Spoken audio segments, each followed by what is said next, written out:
السلام عليك يا فاطمة البتول، السلام عليك يا زين نساء العالمين، السلام عليك يا بنت رسول رب العالمين صلى الله عليك وعليه، السلام عليك يا أم الحسن والحسين، لعن الله أمة غصبتك حقك ومنعتك ما جعله الله لك حلالا، أنا بريء إليك منهم ومن شيعتهم.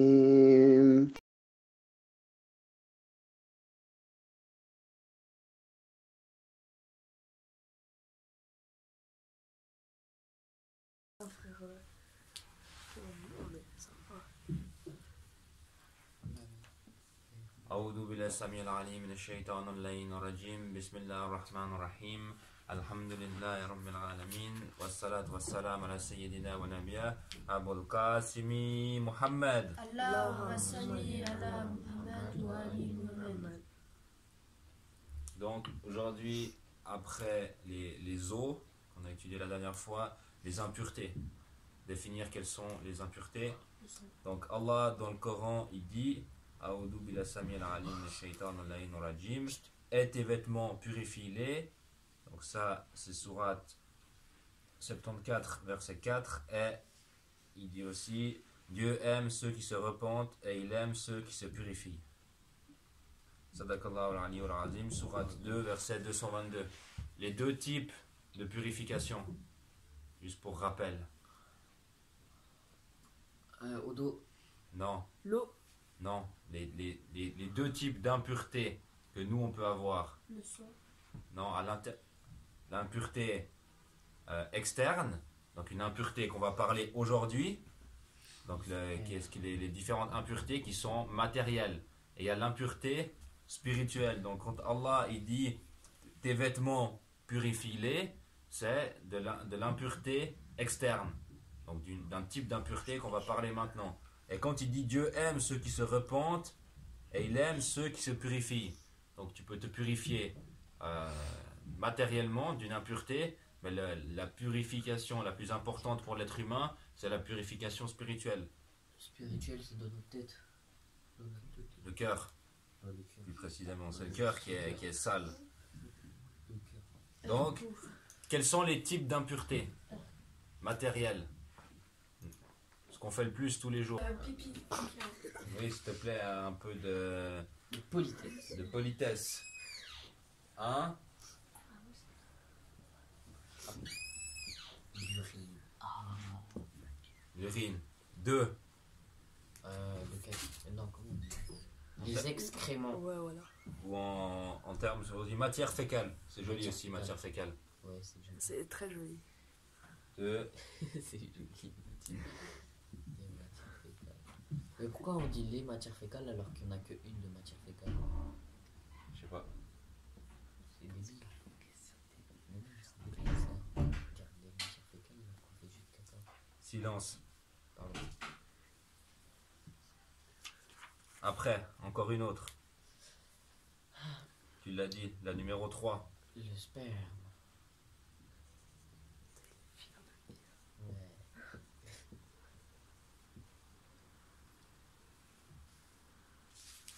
Encore une autre. Attendez, les règles. Non, mais ça, c'est pas le sujet. Mais Moi, je te parle de matière. Ah. Le sang. Ouais, le sang. Le sang. Ah. Mais si c'est enseigne beaucoup, non? Peu importe. Ah. Ok. Autre type d'impureté. Le chien. C'est juste. Ah, c'est juste. Ouais, c'est juste, pourquoi tu rigoles? Non, il y a le, ça vous n'avez pas trouvé, mais il y a le Alouf. cadavre. Ah bon. Ah oui, c'est vrai. Mais depuis quand on va toucher un cadavre? Bah, quand. Ben, quand tu quand tu trouves nettoies. une bestiole morte ou un truc mort qui n'a pas été égorgé selon la loi islamique, c'est considéré comme un cadavre, donc il est impur. Hein, une vache morte, un chien mort, Oui, mais on va pas le un toucher. humain mort. Bah, les insectes, si, genre. Non, les insectes, c'est pas un animal, ça rentre pas dans la catégorie des insectes et des insectes. Les insectes, c'est des insectes. C'est pas des animaux. Ah bon? Ouais. Bon, Le alouf. Oui, ça c'est 6 et 7. Le khlouf. Le alouf. 6 et 7. Fils. Le chien Chat. et le porc. Et Et le chat, non. Non. Oh, le chat, il est tout. Le chien, le porc, qu'il soit vivant ou qu'il soit mort, ça change rien. Dès qu'on fait, on est impur. Dès qu'on le touche, on est impur. Attends. Le yinche. Faut aller par procédé. Des autres choses qui sont impures, qu'on trouve beaucoup ici. Ici, là. Non, pas ici, à l'Océania, non, heureusement. Alhamdoulilah. Non, qu'on trouve beaucoup dans les pays occidentaux. Ah, des non-croyants. Ça vient après. Ah, des. C'est pas faux. Des. L'alcool. L'alcool. Khalouf. L'alcool type alcool fort, distillé, Vodka. très puissant, ça c'est pas impur. L'eau Après, distillée. mais en 8, l'alcool vraiment fort, l'alcool que tu l'allumes, il brûle. Par exemple, la vodka aussi, non. Ça brûle. Ouais, Oh. probablement. Hein. Le vin et la bière. La bière. Pourquoi vous avez dit qu'on trouvait ça beaucoup aux pays occidentaux? On en trouve plus que dans les pays. C'était pour vous indiquer quelque chose qu'on trouve beaucoup ici. Ici, vous voyez des gens qui boivent des bières et qui boivent du vin à tous les coins de rue. Bah ouais. Normal. Mais ouais, bah, tu en trouves partout. La drogue. La drogue. goudou. Non, la drogue c'est pur. Quoi? Quoi? Ça Non. y est. Ah bah ouais, Non, mais c'est pas propre. Mais c'est- ça veut pas dire qu'une chose est une chose impure. Tu peux de toute façon pas la consommer, mais une chose pure, elle peut être pure au toucher, mais elle peut être haram à la consommation. Ça veut rien à voir. Ah. Toutes les drogues que tu vas trouver, les poudres, le cannabis, les cocaïnes et tout ça, Marijuana. la matière en elle-même, elle est pure, Ah. mais t'as pas le droit de la consommer. Le vin, Bah, on si peut tu te la- prends une tache de vin sur ton pantalon, bah, ça veut dire que ton pantalon il devient impur. Mais Ah. si tu te prends une tache Le cannabis. de cocaïne ou de cannabis, bon, ce qui est très difficile à voir, Mais après, les conduits, c'est pas impur. on doit taper. Et puis, Genre on pourra prier avec. En gros, on peut vendre. Ah non. non, c'est pas le sujet, mais Mais on pourra prier avec. Genre avec de la tâche de cannabis. oui. Ok. Et bon, t'as rien à toucher du cannabis, mais je veux dire, Mais oui, Bah, admettons. Et puis maintenant, t'as dit un autre truc, c'est le 9, c'est les gens, Ah oui, les croyants. les croyants. les incroyants. Ça, c'est un sujet extrêmement compliqué. Là, dans le bouquin que j'ai, il y a Mais en gros, c'est un peu raciste, ça. il y a 3 pages où il y a les divergences et tout ça. En gros, pour vous dire, pas tout le monde et tous les savants sont d'accord sur cette chose-là. Raciste. juste l'eau Ouais. distillée. L'eau destinée. C'est-à-dire sans calcaire, je crois. un truc comme ça. Mais ça reste de l'eau. Oui, ça reste de l'eau. Faut chercher trop loin. Reste de l'eau. Non, mais déjà dans les mécréants,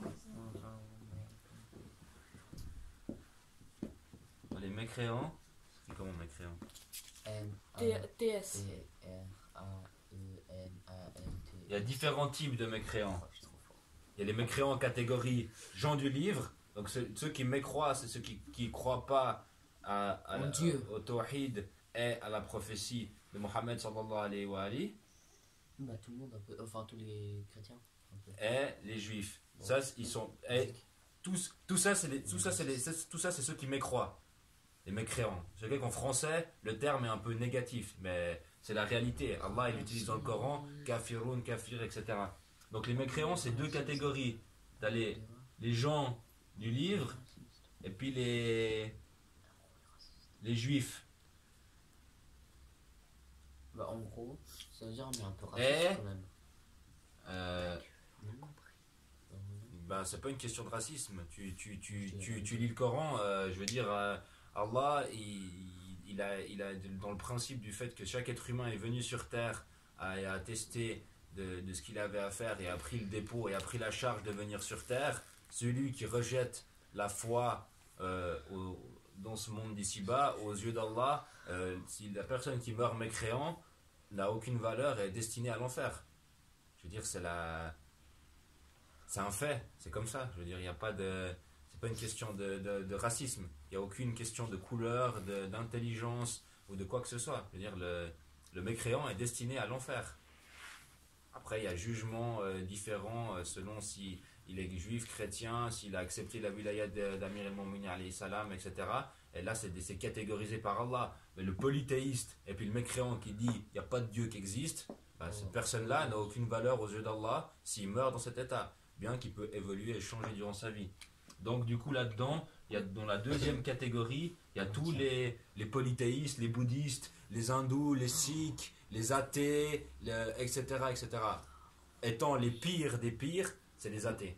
Ils sont pires que les bouddhistes et puis les sikhs, si on classifiait les choses. Et ils croient en plusieurs dieux, et les athées ils croient en Attends. aucun dieu. Ouais, donc ils sont encore plus mécréants que les polythéistes. Ah. Parce que les polythéistes, ils croient à une divinité, mais ils ont tout mélangé, puis ils ont rajouté d'autres trucs avec. Mais les athées, ils renient complètement tout. Tandis que les polythéistes, eux, ils croient quand même à une vie dans l'au-delà, ou à d'autres phénomènes, etc., à des jugements, à des karmas, ou à plein de trucs comme ça. Vas-y, pose ta question. Mais juste, là, ce que vous êtes en train de dire, parce que dans le monde, je sais plus combien de pourcents on est musulmans, c'est-à-dire que tous les autres, pratiquement, Ils vont aller en vont en enfer. enfer, ouais. C'est-à-dire plus de 60% du Ouais, monde. c'est ça, ouais. Oui.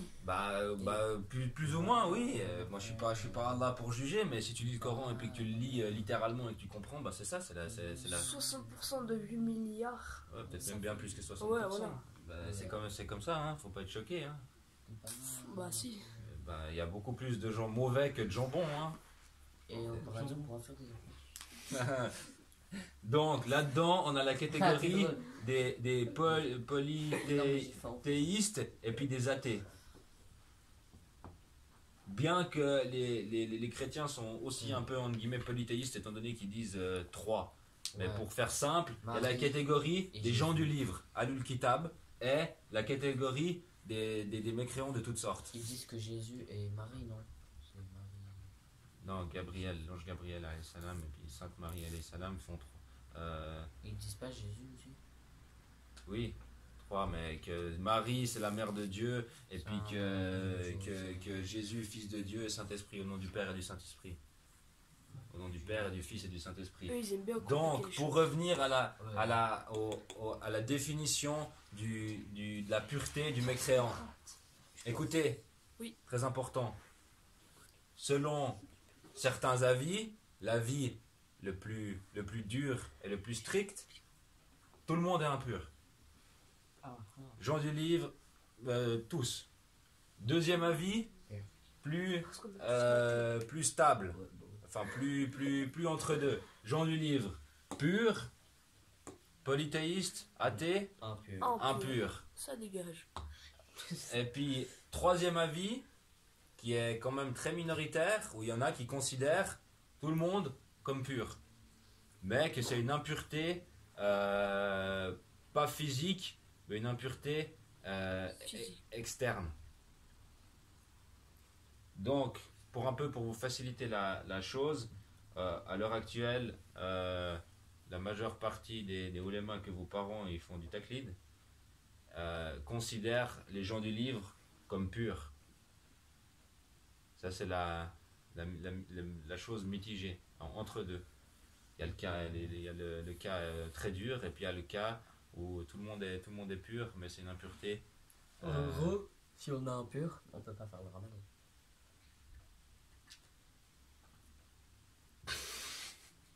Mais, si tu as envie de faire le ramadan, mais c'est pas une question. C'est une question sans sens. S'il vous plaît, gardez vos questions pour la fin, comme ça bousille pas la vidéo. Mais déjà, si tu fais le ramadan parce que tu as envie de le faire en étant non musulman, bah, de toute façon, ça compte pas parce que tu crois pas. Parce que le fait de faire des actions, la chose qui valide tes actions, c'est la croyance. Donc si tu fais des choses sans croire, ça sert à rien. Donc ta question n'a pas de sens. Ah.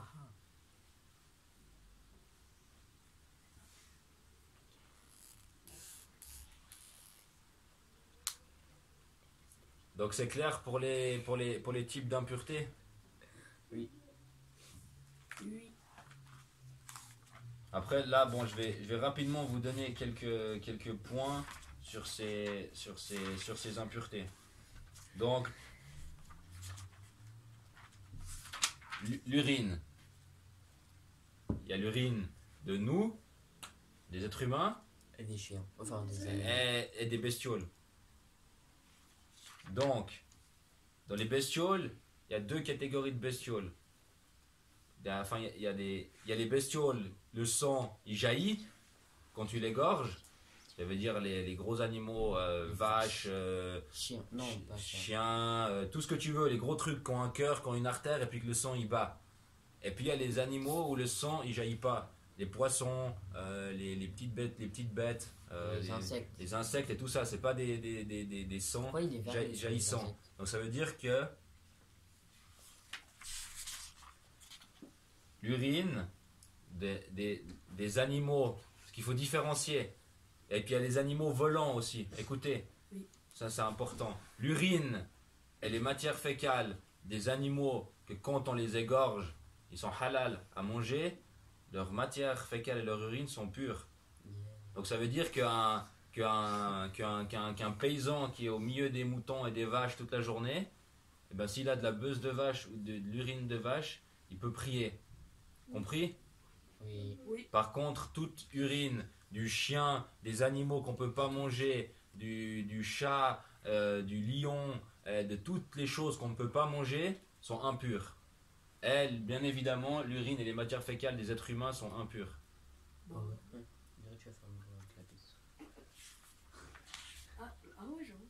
Donc c'est-à-dire que les animaux, Non, non, arrête. quand on peut manger... Arrête. Je sais ce que tu veux dire. Donc là, l'imam Sadiq alayhi salam nous dit, si ton vêtement est souillé d'urine d'un animal dont la chair est interdite, lave-le. Si ton vêtement est souillé d'urine d'un animal dont il est permis de manger la chair, ne le lave pas. C'est clair. Après, il y a la catégorie des oiseaux. Les crottes d'oiseaux. Est-ce que les crottes d'oiseaux sont pures ou sont impures? Ah, pur. Pur. Moi, je dis c'est impur. Pur. Ah oui, c'est pur. Les crottes d'oiseaux sont pures, peu importe l'oiseau, si tu as le droit de le manger ou pas de le manger. Non, on peut manger des œufs. Ah ouais, Tous les oiseaux, leurs caca et leurs urines sont pures. Mais les lapins, Lapin, c'est haram le lapin. bah, pourquoi il y a des gens ils en ont? Ah, dégueulasse. Parce qu'il y a des gens qui suivent pas Al-Bayt alayhi salam.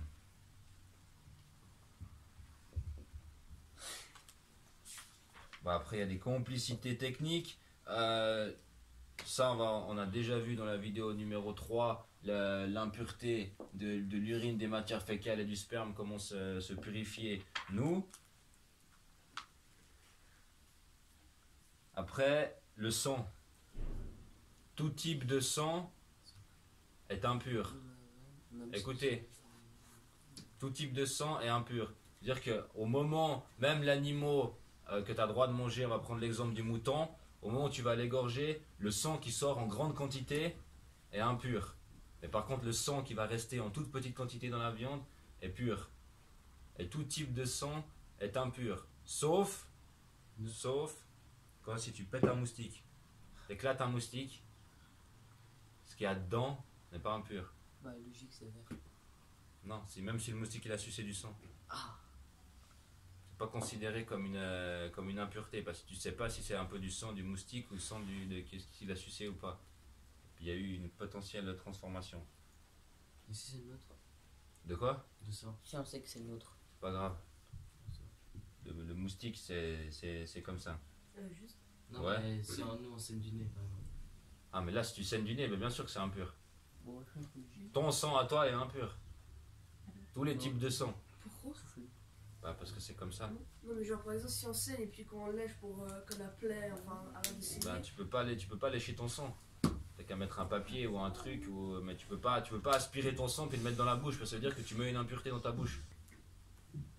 Donc là, l'imam Sadiq a été interrogé à propos du sang des puces. L'imam dit il n'y a pas de mal à cela. Puis la même personne lui dit et s'il est en abondance, même s'il est en abondance, donc les puces, insectes, machin, si vous les écrasez, vous les éclatez, puis qu'il y a du sang dedans, c'est pas un souci. Là, on va parler thème par thème. Par exemple, du 1, on va aborder le sujet. Après, Non. le 2. On est en train de faire ça. Non, mais là, je résume rapidement les choses qui sont plus importantes pour vous.